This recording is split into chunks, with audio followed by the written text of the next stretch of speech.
Hi guys! Welcome back to my channel. Ngayon mga kawatsyadro, meron po tayong i-revive na makina. Yan.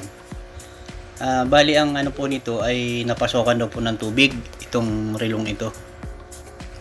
Pwede po sana yan i-cleaning natin, kaso lang nagdikit-dikit na po, mapapansin nyo yung mga kalawang na dikit-dikit na mga mechanicals. Then hindi mawawala ng bingot yan. Kaya ang suggest ko sa may-ari, palitan na po natin ng isang set na makina. Yan. Medyo dikit na po yung steam nya. Mahirap na po yung tanggalin kasi talagang kumapit na yung kalawang dun sa steam, yung makina. Papansin nyo guys. Yan, medyo kinalawang na pati yung steam. Yan. Saka meron na siyang tanggal na isang indicator na sa dial. Babalik natin yan guys. Tanggalin muna natin yung yung kanyang bracelet para malinis natin yung case. Yan. Yung case medyo madumi na. Then tanggalin na rin natin ng hand remover yung kanyang kamay para matingnan natin yung dial kung guys. Maraming daming kalawang. Bali ito nakadikit na yung dial pala sa nya. Tamo ang kalawang. Grabe, pinalawang na. Yan nga pala, suggest ko lang pala doon sa mga screw down ang kanyang crown. Palagi nyong i-check yung crown sa case kung nakasara bago kayo mag swimming or maligo para hindi pasukin ng tubig. Yan guys, linisin natin yung dial nya. Yan, babara natin muna ng fluid para malinis. Yan. Then i-dry natin. Yan. Yung na yan. So, yun yung isang natanggal.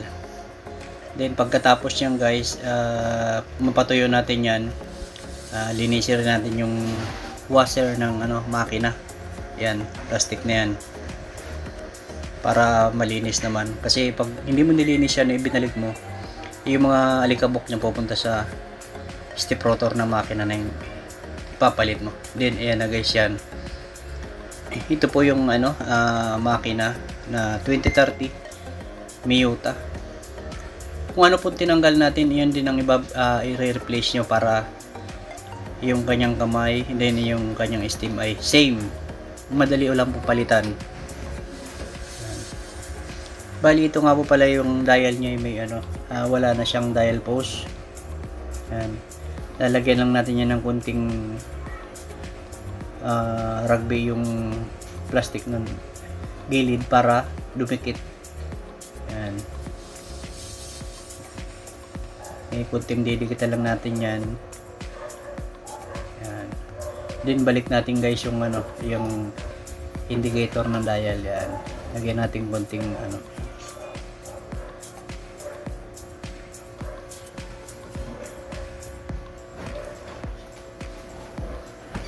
habang nakabalik na yan guys. Ayan. Tapos yun, tinanggal natin yung sis na glue para yan. Then idikit-dikitan natin ng rode ko yung niya dahil para matanggal yung dumi. Then kabit na po natin yung kanyang hour hand.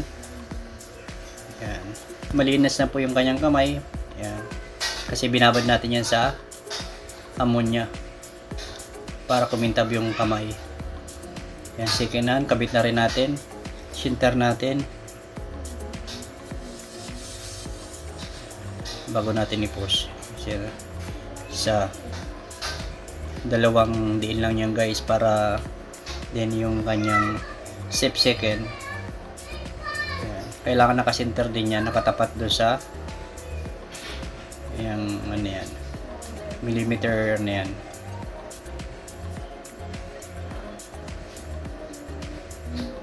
Yan, hindi na natin kailangan naka-center doon.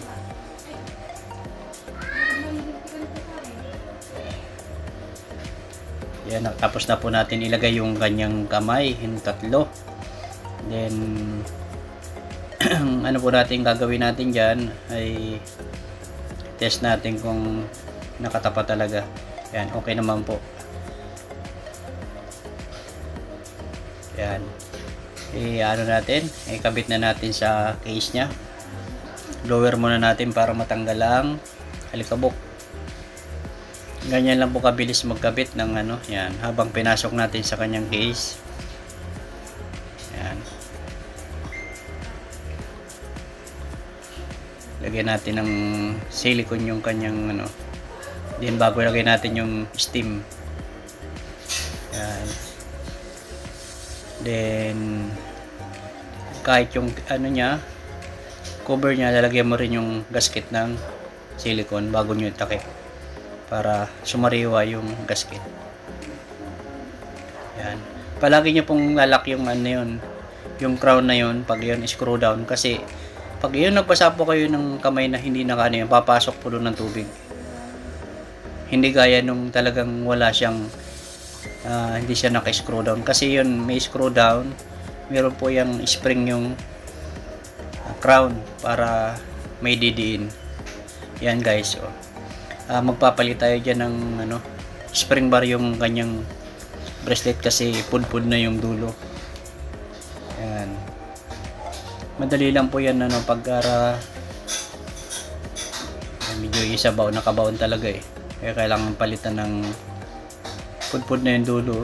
Wala na siyang dulo yung spring bar pin. Then yan, ganun lang kabilis lang guys ang kakabit natin parehas. Yan, ganun. Shout out of bali nga po pala, kanina ito dinanan ng may-ari. Shout out sa may-ari, kasi napakaganda na uli sa ng may-ari, at bibigay niya yata ito sa kanyang girlfriend. Yan.